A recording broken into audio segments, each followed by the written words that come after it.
Once upon a time, there was a dear little girl loved by everyone who looked at her, but most of all by her grandmother. And there was nothing that she would not have given to the child. Once she gave her a little cap of red velvet, which suited her so well that she would never wear anything else. So she was always called Little Red Riding Hood. One day her mother said to her, "Come, Little Red Riding Hood, here's a piece of cake and a bottle of wine. Take them to your grandmother. She is ill and weak, and they will do her good. Set out before it gets hot, and when you are going, walk nicely and quietly, and do not run off the path, or you may fall and break the bottle, and then your grandmother will get nothing. And when you enter her room, don't forget to say, 'Good morning,' and don't peep into every corner before you do it." "I will take great care," said Little Red Riding Hood to her mother, and gave her hand on it. The grandmother lived out in the woods, half a league from the village, and just as Little Red Riding Hood entered the woods, a wolf met her. Little Red Riding Hood did not know what a wicked creature he was, and was not afraid of him. "Good day, Little Red Riding Hood," said he. "Thank you kindly, wolf." "Whither away so early, Little Red Riding Hood?" "To my grandmother's." "What have you got in your apron?" "Cake and wine. Yesterday was baking day, so poor sick grandmother must have something good to make her stronger."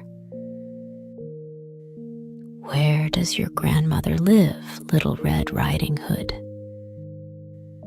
"A good quarter of a league farther on in the wood. Her house stands under the 3 large oak trees. The nut trees are just below. You surely must know it," replied Little Red Riding Hood. The wolf thought to himself, "What a tender young creature! What a nice plump mouthful! She will be better to eat than the old woman. I must act craftily to catch both." So he walked for a short time by the side of Little Red Riding Hood, and then he said, "See, Little Red Riding Hood, how pretty the flowers are about here. Why do you not look around? I believe, too, that you do not hear how sweetly the little birds are singing. You walk gravely along as if you were going to school, while everything else in the woods is merry." Little Red Riding Hood raised her eyes, and when she saw the sunbeams dancing here and there through the trees, and pretty flowers growing everywhere, she thought, "Suppose I take grandmother a fresh nosegay. That would please her too. It is so early in the day that I shall still get there in good time." And so she ran from the path into the woods to look for flowers. And whenever she had picked one, she fancied that she saw a still prettier one farther on, and ran after it, and so got deeper and deeper into the wood. Meanwhile, the wolf ran straight to the grandmother's house and knocked at the door. "Who is there?" "Little Red Riding Hood," replied the wolf. She's bringing cake and wine. Open the door." "Lift the latch," called out the grandmother. "I am too weak and cannot get up." The wolf lifted the latch. The door sprang open, and without saying a word, he went straight to the grandmother's bed and devoured her. Then he put on her clothes, dressed himself in her cap, laid himself in bed, and drew the curtains.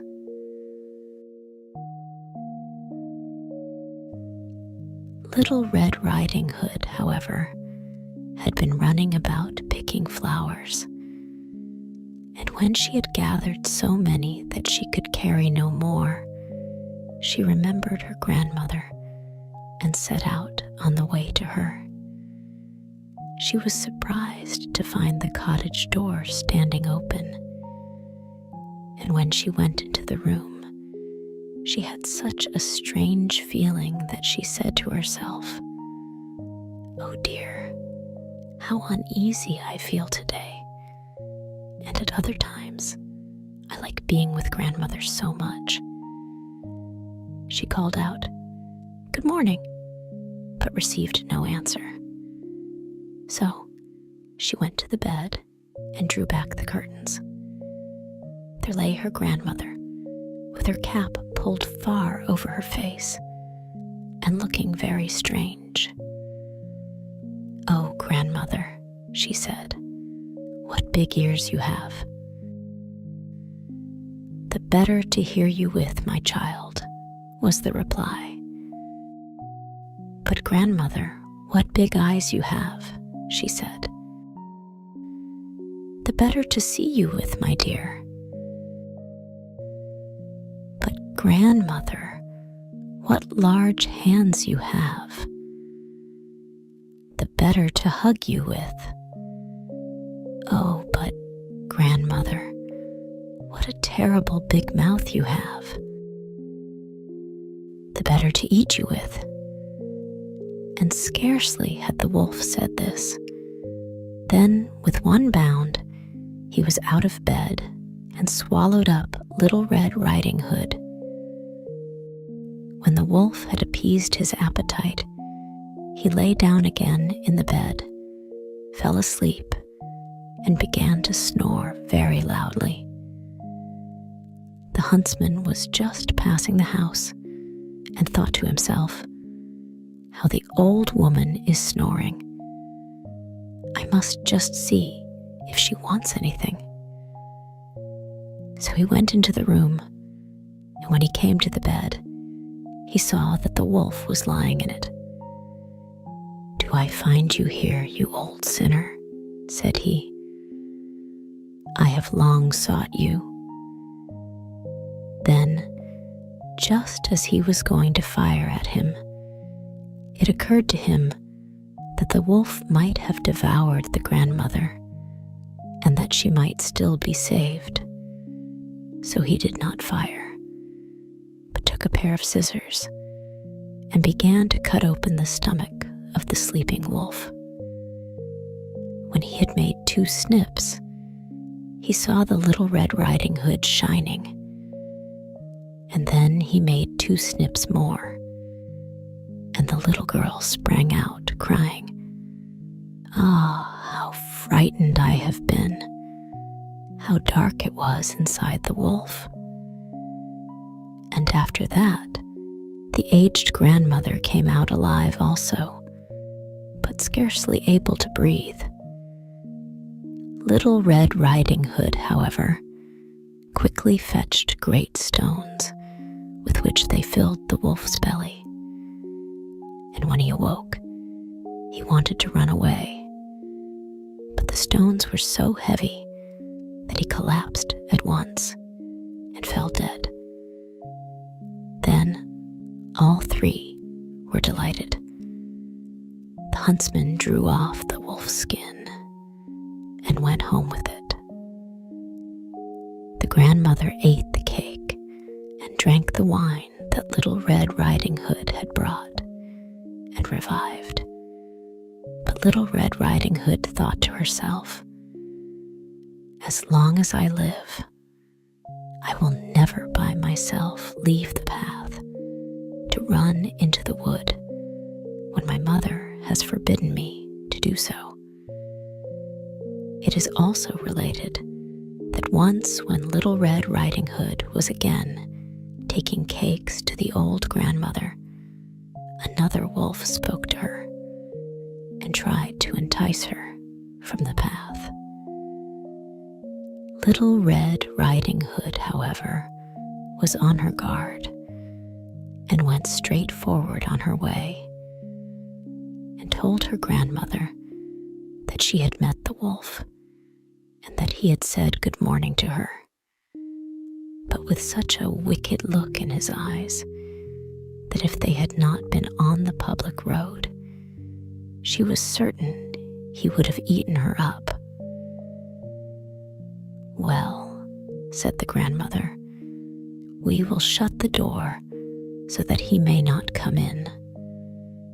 Soon afterwards, the wolf knocked and cried, "Open the door, grandmother. I am Little Red Riding Hood and am bringing you some cakes." But they did not speak or open the door, so the graybeard stole twice or thrice around the house and at last jumped on the roof, intending to wait until Little Red Riding Hood went home in the evening, and then to steal after her and devour her in the darkness. But the grandmother saw what was in his thoughts.